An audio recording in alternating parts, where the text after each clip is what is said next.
Assalamualaikum warahmatullahi wabarakatuh. Teman-teman semua, selamat ketemu lagi. Saya Bagus Utomo dari komunitas peduli skizofrenia. Saya ingin menjawab nih teman-teman nih. Eh, ada pertanyaan nih, katanya gini. Berat mana nih skizofrenia dengan penyakit lainnya? Gitu. Nah, susah ya jawabnya ya. Nah, gini, kalau jawaban saya gini. Ya memang penyakit ada dukanya masing-masing gitu. Masing-masing unik lah, dan tidak layaknya juga kita ngebandingin satu penyakit dengan penyakit lainnya.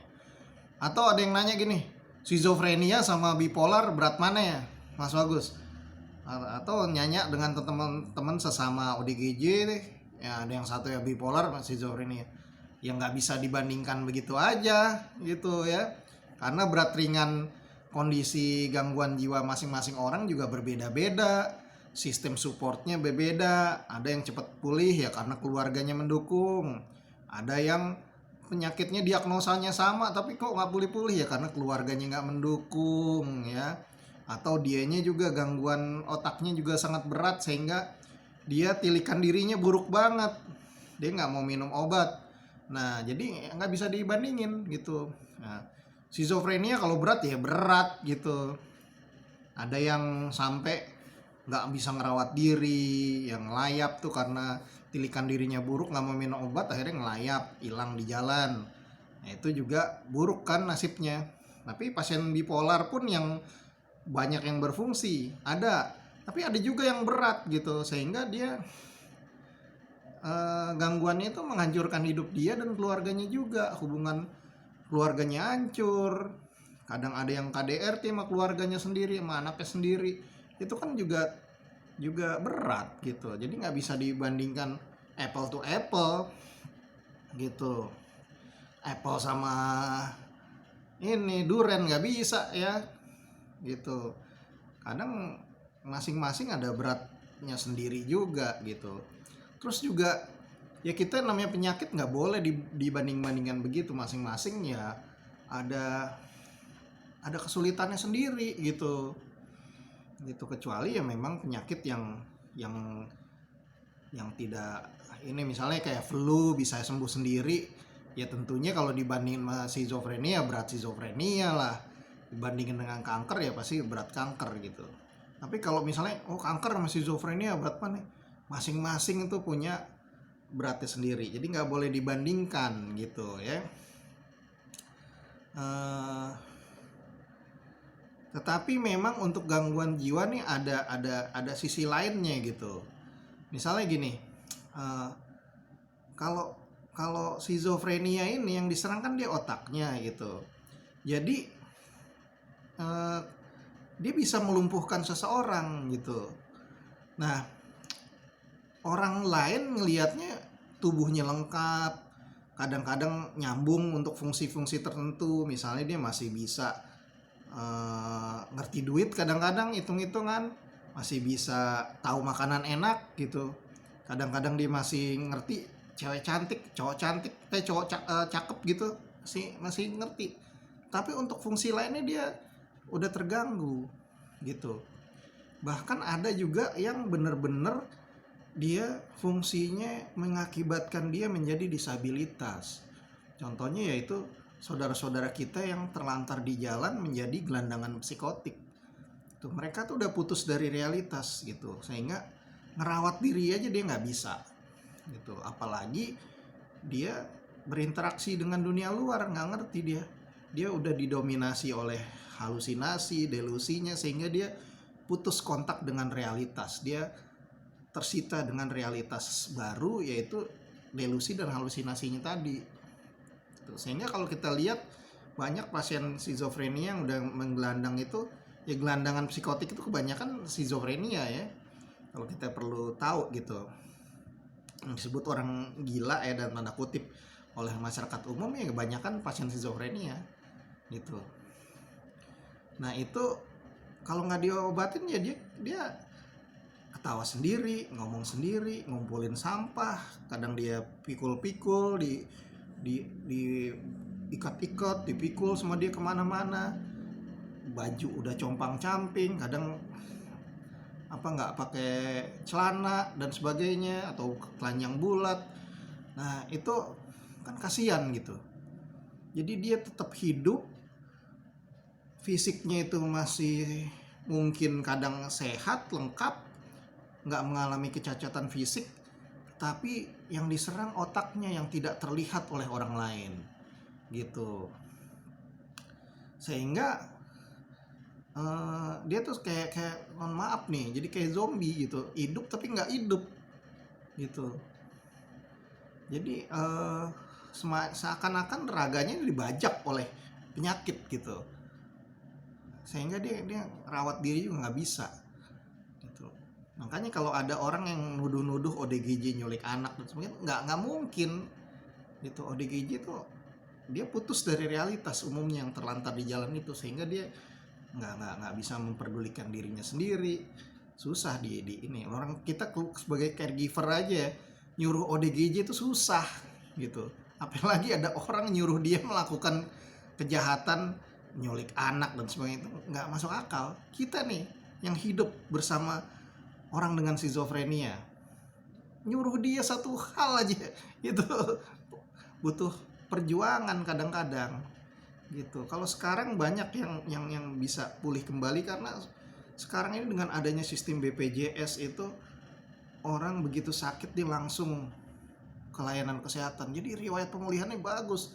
Coba kalau seperti kakak saya dulu 34-35 tahun yang lalu, itu sulit. Itu orang udah tahunan berobat alternatif atau nggak dibawa berobat, baru berobat ya akhirnya ya tidak maksimal pemulihannya, akhirnya ya sulit dia untuk pulih lagi dan berfungsi lagi gitu. Jadi nyuruh dia ya sulit kadang-kadang, mengharapkan dia melakukan satu pekerjaan rutin setiap hari, apalagi bekerja kantoran, itu sulit gitu. Para caregiver tahu.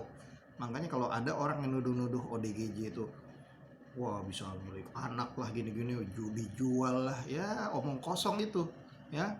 Nah, salahin nih, kenapa ya gangguan jiwa seperti skizofrenia itu berat? Karena apa tadi? Dia gangguannya itu kadang bisa membuat orang tersebut jadi agresif secara fisik dan seksual. Rawat dirinya buruk, dia bisa ngumpulin sampah, dia nggak mandi-mandi, dia buang air besar dan kecil di dalam kamarnya sendiri, di sembarang tempat kadang-kadang. Bahkan ada yang aneh-aneh juga gitu. Misalnya ada teman kita pada waktu kambuh, kotorannya sendiri dimakan, gimana coba kalau kayak gitu? Kasihan kan? Nah, itu. Sehingga akhirnya ODGJ kalau di desa-desa itu dipasung, dirantai, dibelenggu di balok kayu. Bahkan ada kasus-kasus tuh kalau kita ngelihat di websitenya, di YouTube-nya KKI ya, Pater Avensaur, ada yang udah kakinya itu dibelenggu pakai balok, tangannya pun dibelenggu gitu, karena mau dikasih makan kadang dia mukul keluarganya gitu, atau melakukan hal-hal yang ini karena tangannya masih bebas gitu. Nah, jadi itu kita bayangin orang dibelenggu di balok kayu. Bahkan belum lama ini Gubernur Jatim ya, Bu Kofifa, ngebebasin pasien kakinya dipasung di beton, bayangin, dicor di beton. Gimana itu rasanya bertahun-tahun gitu. Bahkan kalau kita ngelihat ke daerah-daerah, ada yang sampai mati di dalam belenggu seperti itu. Mohon maaf nih, buang air aja di tempat yang sama gitu, kadang tempat duduknya kasih lubang gitu, dikasih sarung doang, nggak dikasih celana dan sebagainya, nggak mandi, ya gatel aja, susah ngegaruknya gitu, karena tangannya masih dirantai juga gitu. Bahkan ada yang dipendem sedada gini di tanah, tangannya masih dirantai juga, itu bertahun-tahun. Sampai aktivis kesehatan jiwa di Cianjur itu ngelihat kotorannya sampai jadi keras gitu di dalam tanah itu. Akhirnya dibebasin, dia nggak kuat, dia akhirnya meninggal kan. Bayangin orang sampai meninggal di dalam pasungan, sedih nggak gitu? Makanya itu dia beratnya di situ, gitu ya. Terus juga ODGJ itu pikiran, emosi, dan perilakunya terganggu. Kadang dia melanggar hukum, dia nggak ngerti bahwa itu melanggar hukum. Keluarganya sendiri dibunuh, itu ada yang ibunya dibunuh, kemudian dipotong-potong, disebar, ditanam di sekeliling rumah karena dia punya waham terkait dengan ilmu-ilmu gaib katanya. Dia ingin mendapatkan ini apa, kekuatan gaib misalnya, bisa terjadi seperti itu. Tuh, atau yang ODGJ ya, misalnya ibu yang bunuh anaknya sendiri karena postpartum depression, muncul gejala psikosis. Ketika dia diobatin dia sadar, nah beban bagi dia itu berat sekali untuk melanjutkan hidup ketika kita menyadari yang mengakibatkan kematian anggota keluarga kita itu adalah kita sendiri. Itu suatu perjuangan yang menurut saya berat.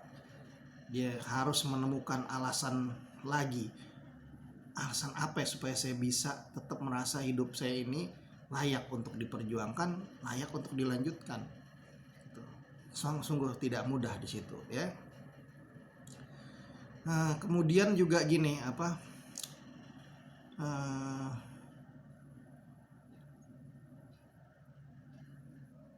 banyak sekali gitu juga ya.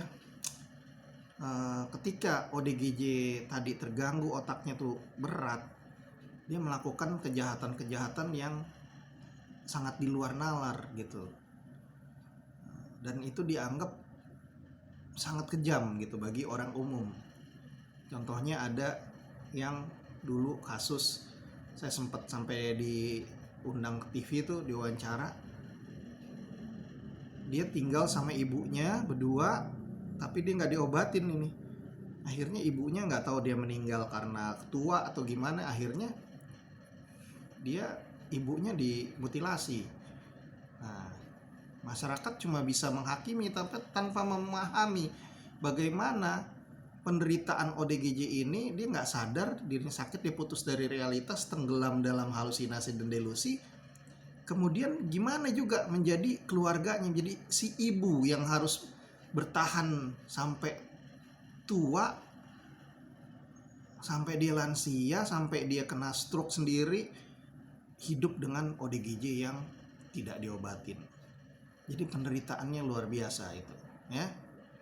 Nah, inilah beratnya gangguan jiwa. Ada juga yang membentuk waham keagamaan, jadi dia jadi nyeleneh, bikin aliran keagamaan nyeleneh dengan penampilan juga yang aneh.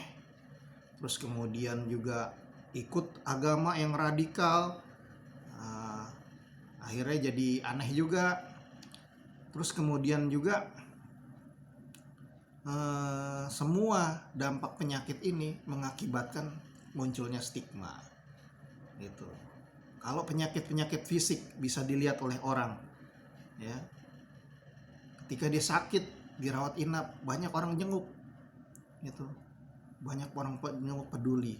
Tapi kalau gangguan jiwa nggak ada yang mau jenguk gitu, menghakimi banyak, dianggap kurang iman, kurang mendekatkan diri kepada Allah. Kalau yang gangguan depresi karena otaknya terganggu, dia jadi cenderung murung, sedih mendalam, akhirnya ada upaya bunuh diri, dihakimi lagi, oh kamu kurang bersyukur, kurang ikhlas menerima kenyataan. Padahal dia memang sedihnya mendalam, kehilangan anggota, misalnya orang tuanya meninggal mendadak karena kecelakaan. Nah, dia nggak bisa nerima itu, dia jadi depresi, dianggapnya lemah gitu, lemah iman, lemah mental, lemah karakter. Nah, dihakimi gitu. Itu susahnya karena ada stigma yang memang juga mungkin karena orang tidak mengerti gejala-gejala yang dialami oleh orang yang mengalami gangguan jiwa dan penderitaannya dia gitu. Nah, itu ya. Nah, stigma ini juga memperberat penyakitnya itu sendiri, sehingga seharusnya dia ditolong, dia jadi dijauhi oleh masyarakat gitu. Nah, masyarakat juga nggak bisa disalahin karena ya riset-riset kesehatan jiwa itu juga tertinggal gitu. Para ahli tentu saja mengutamakan riset-riset kesehatan itu kepada penyakit-penyakit yang mudah menular dan mengakibatkan kematian atau kecacatan berat yang lain, yang fisik ya, mengakibatkan orang tersebut tidak produktif misalnya. Kalau gangguan jiwa kan nggak semuanya ya nggak mematikan memang gitu, secara langsung nggak mematikan, tetapi dia bisa membuat dia bunuh diri atau kadang ya tadi agresivitas membunuh orang lain. Dan ini dianggap sesuatu yang nggak perlu, ya bisa ditunda lah. Ada penyakit lain yang lebih mematikan, mudah menyebar dan sebagainya. Akhirnya riset-riset mengenai otak, brain and behavior di seluruh dunia itu selalu tertinggal prioritasnya dibanding riset kesehatan yang lain. Baru di tahun-tahun ya mungkin berapa 20 tahun terakhir lah gitu, riset tentang brain and behavior itu baru mendapat perhatian yang lebih besar di negara-negara maju. Sementara di negara Indonesia sendiri terus terang aja sampai sekarang juga masih minim ya. Apalagi deh sekarang nih ada di masa-masa muncul nih wabah virus corona. Orang jadi semakin perhatiannya makin besar pada penyakit-penyakit yang menular gitu, dan bisa mengakibatkan kematian dalam jumlah besar. Sementara ya akibatnya ya kesehatan jiwa prioritasnya makin terpinggirkan kembali. Nah ini yang kita khawatirkan. Nah itu yang sebabnya ya memang semua penyakit itu berat, tapi khusus gangguan jiwa ini ada sisi lainnya yang menyebabkan yang nantinya kita akan pada akhirnya kita akan menyadari bahwa dampak penyakit gangguan jiwa ini sebenarnya nyambung ke semua sektor gitu, ke semua penyakit juga gitu, ke semua sektor kehidupan. Dan itu membuat ya misalnya hubungan antara gangguan jiwa dan kemiskinan gitu, itu gini, gangguan jiwa bisa memiskinkan orang, tapi kemiskinan pun bisa menjadi satu faktor yang menentukan membuat orang itu jadi terus miskin keluarganya, sulit meningkatkan status sosialnya, status ekonominya itu sulit karena ada gangguan jiwa di keluarga tersebut gitu ya. Nah, terus juga secara umum masyarakat misalnya yang gangguan jiwa ya akibatnya menjadi sebab terganggunya produktivitas bangsa secara keseluruhan. Misalnya depresi pada remaja dan dewasa. Nah, itu gangguan depresi itu bisa mengakibatkan produktivitas bangsa itu menurun, daya saing bangsa itu juga menurun gitu ya. Kenapa misalnya Indonesia olahraganya kalah mulu gitu ya, pertama salah satunya karena kita masalah kesehatan jiwanya kurang maju. Jadi orang Indonesia pesimis, inferiority complex dan sebagainya gitu. Padahal secara umum dia bisa kok berprestasi juga. Nah contohnya tuh aspek-aspek seperti itu yang mengakibatkan bahwa gangguan jiwa ini juga sebenarnya sama pentingnya kok gitu. Meskipun dia tidak mengakibatkan kematian secara langsung, tapi kalau dia mengganggu produktivitas sebenarnya akibatnya dampaknya juga besar kepada masyarakat secara umum gitu ya. Inilah mungkin yang bisa saya jelaskan, tapi sekali lagi saya sendiri nggak mau ngebanding-bandingkan berat yang mana sih gitu. Penyakit lain juga ada sih yang ada stigmanya. Misalnya kalau mau dibandingin nih skizofrenia mungkin kayak kusta lah gitu. Kusta kan banyak stigmanya juga, dia berat juga gitu. Nah, contoh seperti itu. Kalau HIV AIDS ya ada stigma juga, ada ini, tetapi dia udah semakin tersosialisasikan dengan baik karena di situ dia bisa mematikan. Kalau si skizofrenia, bipolar, depresi itu prioritas kesekian akhirnya ya.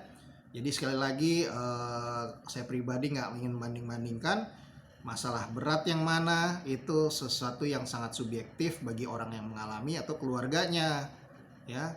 Dan kita juga pendekatannya compassion. Jadi kalau kita yang melihat wah schizofrenia paling berat, enggak gitu. Saya ingin teman-teman ODGJ dan keluarganya ayo kita segera berobat sehingga nanti kita bisa bilang begini, iya berat memang saya, tetapi kamu yang mengalami kanker sebenarnya lebih berat dari saya karena kamu bisa mengancam kematian gitu. Nah, kita lebih welas asih kepada orang yang mengalami penyakit yang ya resikonya juga nggak kalah dengan schizofrenia atau bipolar atau depresi gitu ya. Jadi kita yang memberikan perhatian dan empati kepada orang lain gitu. Jadi bukan membanding-bandingkan ya. Gitu ya teman-teman. Ya, jadi semuanya saya kembalikan lagi kepada teman-teman untuk menilai. Semoga jawaban saya ini berguna buat teman-teman semua. Mau di-share juga boleh, enggak juga nggak apa-apa. Mau komen silahkan. Terima kasih udah mau menyimak video dari saya. Semoga berguna. Salam sehat jiwa. Sampai ketemu lagi di video saya selanjutnya. Wassalamualaikum warahmatullahi wabarakatuh. Salam sehat jiwa.